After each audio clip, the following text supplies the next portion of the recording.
संस्कृत विषय के साथ आज आपके समक्ष पुनः सरस्वती ग्रुप ऑफ कॉलेज के इस ऑनलाइन क्लास में स्वागत करता हूँ। जैसा कि आप जान रहे हैं कि हम कुमार संभव महाकाव्य का अध्ययन कर रहे हैं और अध्ययन करते करते आज हम 44, 45 और 46 नंबर के श्लोक तक पहुँच गए हैं। इसमें पार्वती के सौंदर्य का वर्णन चल रहा है। महाकवि कालिदास ने पार्वती के प्रत्येक अंग का वर्णन किया है। उसमें आज हम उनके कुछ अंगों को यहाँ देखेंगे। पहले हम इन श्लोक का जो 44 नंबर का श्लोक है इसका हम सस्वर वाचन कर लेते हैं, जैसा कि रोज हम करते हैं। पुष्पं प्रवालोपहितं यदि स्यात् मुक्ताफलं वासफुटितविद्रुमस्थं ततो अनुक्रियाद् विशदस्य तस्याः ताम्रोष्ठपर्यस्तरुचः समितस्य। इसमें महाकवि कालिदास ने इस पार्वती के, उस कन्या के मंद मुस्कान का वर्णन किया है कि कैसा इनका मुस्कान है, कैसी यह हंसते हैं। उसको तमाम उपमाओं को देकर के उन्होंने बताया है। पहले उन्होंने उपमा दिया है पुष्पम प्रवालोपहितं यदि स्यात्। जब अन्वय हम करेंगे तो अन्वय के अनुसार होगा पुष्पम प्रवाल उपहितम, अलग अलग कर देंगे तो पुष्पम अलग हो जाएगा, प्रवाल अलग हो जाएगा, उपहितम अलग हो जाएगा। स्यात् पहले आ जाएगा और यदि बाद में चला जाएगा। यानी अन्वय होगा पुष्पम प्रवाल उपहितम स्यात् यदि। अब इसका हम अर्थ देखते हैं। पुष्पम शब्द का अर्थ होगा पुष्प, प्रवाल उपहितम यानी पुष्प। पुष्प का यहाँ तात्पर्य है श्वेत कमल से। पुष्प का यहाँ तात्पर्य कालिदास ने क्या लिखा है? श्वेत कमल से इसका तात्पर्य उन्होंने लगाया है। प्रवाल उपहितम, प्रवाल शब्द का अर्थ उन्होंने क्या लगाया है? प्रवाल शब्द का अर्थ उन्होंने लगाया है नव पल्लव। नव पल्लव से किस रंग का वह पल्लव है? लाल रंग का पल्लव, जो नवीन अभी निकला हुआ है। ऐसे नौ पल्लव, ऐसे प्रवाल, ऐसे लाल रंग के पल्लवों पे क्या रखा जाए? श्वेत कमल। कैसा पुष्प? श्वेत पुष्प उपहितम रखा हुआ स्यात् यदि। यदि मानो ऐसा है कि श्वेत कमल लाल नवीन पत्र के ऊपर रखा हुआ हो। यह एक उदाहरण उन्होंने दिया है लाल और श्वेत का। दूसरा उन्होंने दिया है मुक्ता फलम वा शफुट विद्रुमस्थम। मुक्ता फलम, मुक्ता फल आप जानते हैं मुक्ता फल का अर्थ क्या होता है? मोतियों के दाना। मोती का दाना क्या कहलाता है? मुक्ता फल कहलाता है। तो मुक्ता फलम स्फुट, स्फुट माने निर्मल। स्फुट शब्द का अर्थ क्या होता है? निर्मल। विद्रुमस्थम दिया हुआ। विद्रुमस्थम शब्द का अर्थ होगा मूंगे पर। मूंगे किस कलर का होता है? लाल रंग का होता है।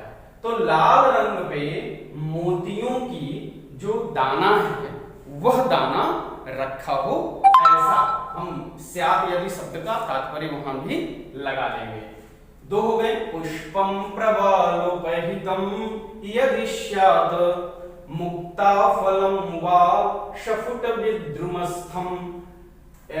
स्यात् यदि, स्यात् यदि का अर्थ हम वहां भी कर लेंगे कि मुक्ता फलम मोतियों के दाने को मानो किस पे रखा हुआ हो? मूंगे के ऊपर रखा गया हो, ऐसा। अब यह दोनों जो उपमाएं कालिदास ने प्रस्तुत किया वह कैसे इनके ऊपर लागू हो रहा है यह देखेंगे। ततो अनुक्रियाद् विशदस्य तस्या ताम्रोष्ठपर्यस्तरुच समितस्य। स्मितस्य शब्द का अर्थ ही होता है मंद मुस्कान या मंद हास। मंद हास भी कर सकते हैं स्मितस्य शब्द।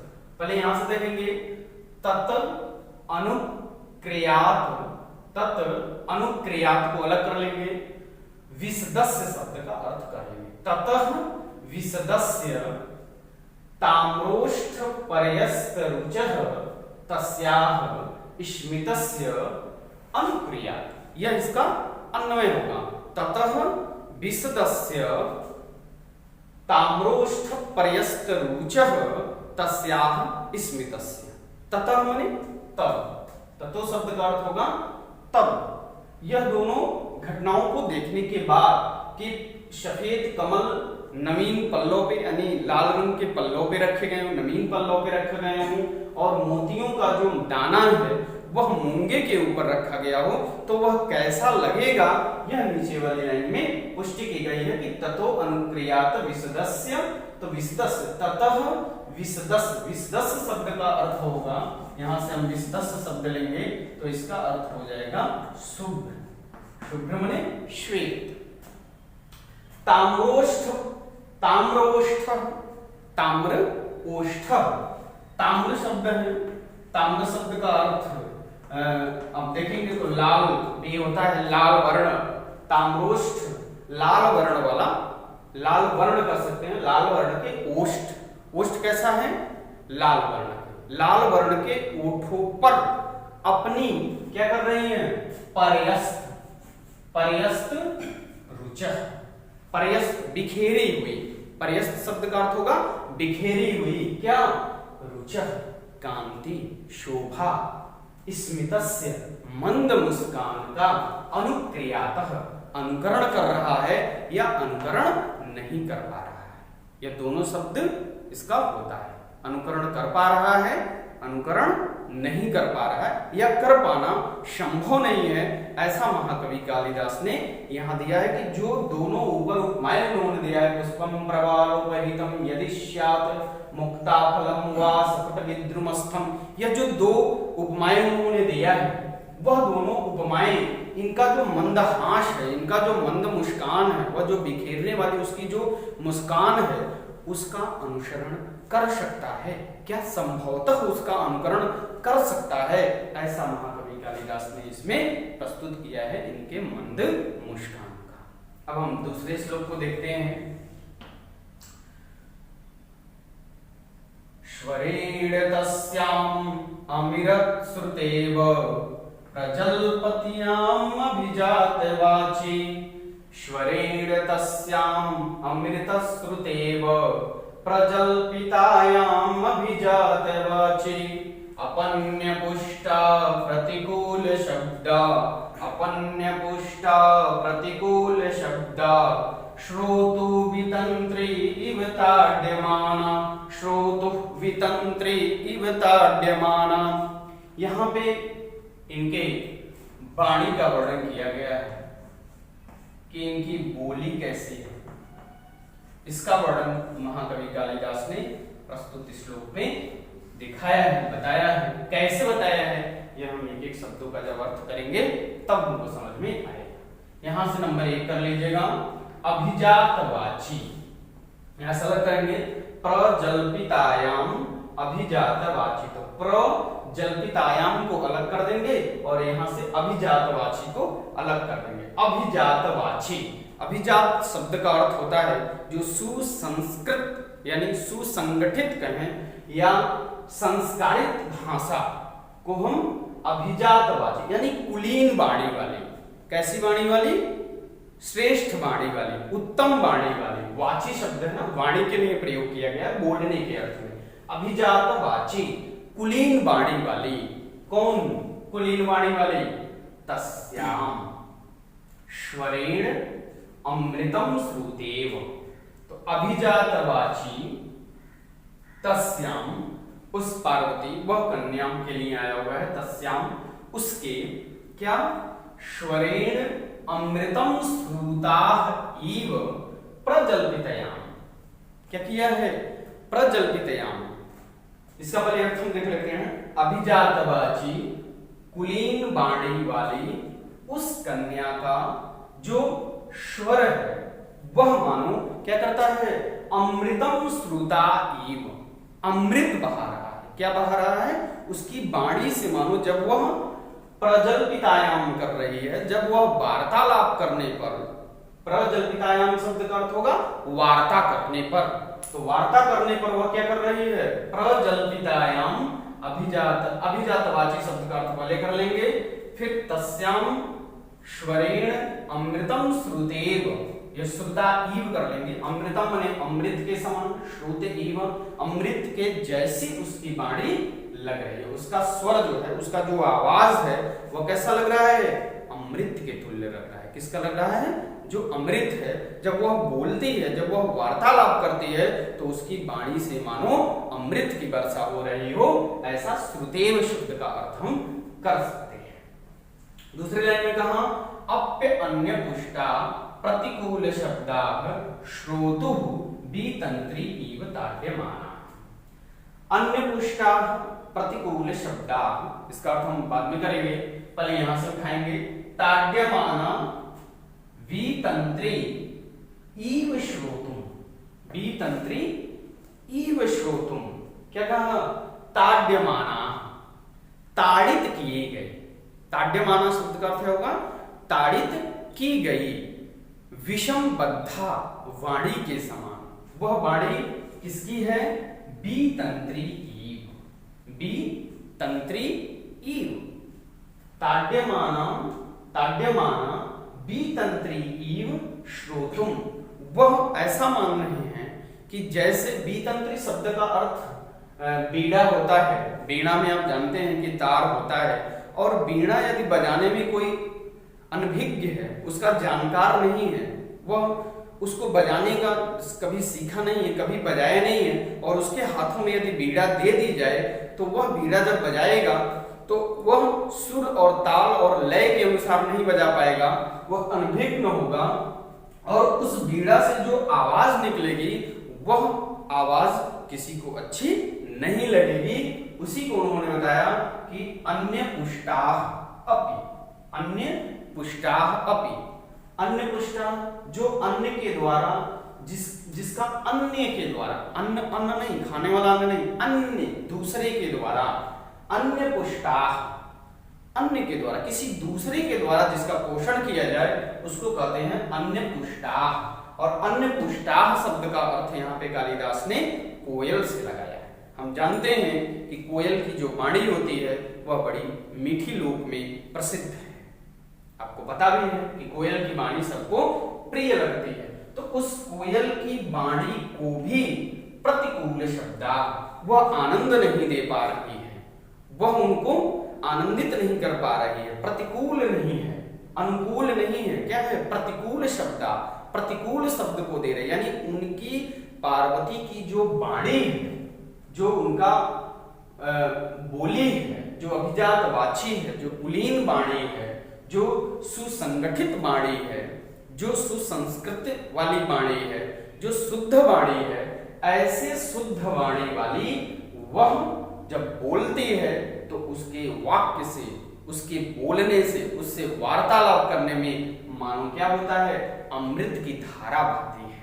और ताड्यमानं वितंत्री इव श्रोतुम, लेकिन ताड़ित किए गए या विषयबद्ध बीड़ा के समान, जो जानता नहीं हो लेकिन बीड़ा बजाने का प्रयास कर रहा है, उसको सुनने में, श्रोतुम इव, सुनने के बाद वैसे ही लगता है जैसे अन्य पुष्टाः अपि प्रतिकूल शब्दाः, जैसे कोयल की आवाज भी हमें क्या लगती हो, कटु लगती हो, किसके समान, उस वितंत्री ईव के समान। वह कोयल का आवाज भी हमें कटु कर्ण प्रिय नहीं है, कैसा है, कटु कर्ण है, हमारे कर्ण को, हमारे कानों को वह आनंद नहीं दे रही है, जैसा उसकी बोली सुनने के बाद, उसकी वाणी सुनने के बाद हमको आनंद मिल रहा है, वैसा आनंद हमको न तो वितंत्री से मिल रहा है और न तो अन्य पुष्टाः से मिल रहा है। वितंत्री शब्द का अर्थ बीणा से लगाया जाएगा और अन्य पुष्टाः शब्द का अर्थ कोयल से लगाया जाएगा। इन दोनों का जो सुर होता है,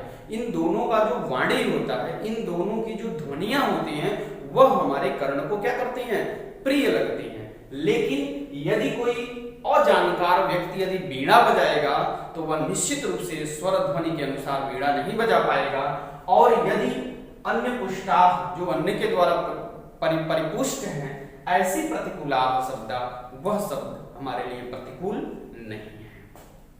अगले श्लोक की तरफ चलते हैं। इसमें महाकवि कालिदास ने उनके चंचल नेत्रों के बारे में बताया है कि उनका चंचल नेत्र कैसा है। चंचल नेत्रों के बारे में बताया है। प्रवात नीलोत्पल निर्विशेषम अधीर विप्रेक्षित मायदाक्षा तया गृहीतं नु मृगांगनाभ्यः ततो गृहीतं नु मृगांगनाभिः। यहाँ पे महाकवि कालिदास ने इनके नेत्रों की चंचलता के बारे में, इनका नेत्र कैसे चंचल है, कैसे एक स्थान पे कभी रुक नहीं रहा है, बार बार कभी इधर कभी उधर देख रहा है, उसी के बारे में महाकवि कालिदास ने कहा है। कैसे? तो हम अन्वय के अनुसार देखते हैं। प्रवात नीलोत्पल निर्विशेषम। प्रवात प्रउपसर्ग है और वात वायु को संक्षिप्त में लिया गया। प्रवात जहां अच्छी प्रकार से वायु, यानी प्रचुर वायु। प्रवात शब्द का अर्थ हो जाएगा प्रचुर वायु, ऐसा नहीं कि थोड़ा थोड़ा वायु, प्रचुर वायु है, अधिक वायु है। ऐसे नीलोत्पल, नीलोत्पल में एक नील शब्द है और एक उत्पल शब्द है, दोनों की संधि हुई है, पूर्ण संधि हुआ है तो नीलोत्पल बना हुआ है। नील मने होता है नीला और उत्पल मने होता है कमल। नीलोत्पल निर्विशेषम, नीलोत्पल निर्विशेष यानी उससे भिन्न नहीं है। निर्विशेषम शब्द का अर्थ होगा भिन्न नहीं है। किससे भिन्न नहीं है? नीलोत्पल से, उस नील कमल के समान। जैसे मान लीजिए कि नील कमल खिला हुआ है और हवा प्रचुर चल रहा है तो वह नील कमल क्या होगा? कभी इधर कभी उधर, कभी इधर कभी उधर होगा। ऐसे ही कह रहे हैं कि निर्विशेषम वह क्या है? उससे भिन्न नहीं है, उसी के सदृश उन्होंने माना है। अधीर विप्रेक्षितम आयताक्षा। अधीरम विप्रेक्षितम आयताक्षा। अधीरम, अधीर चंचल, अधीर शब्द का अर्थ क्या होगा? चंचल होगा। और विप्रेक्षितम, विप्रेक्षित, विप्रेक्षित शब्द का होगा कटाक्ष। कटाक्षपात उनका जो दृष्टिपात है, ऐसा कर सकते हैं। विप्रेक्षितम आयताक्षा। आयत माने बड़ी बड़ी, बड़ी और अच्छ माने आंख।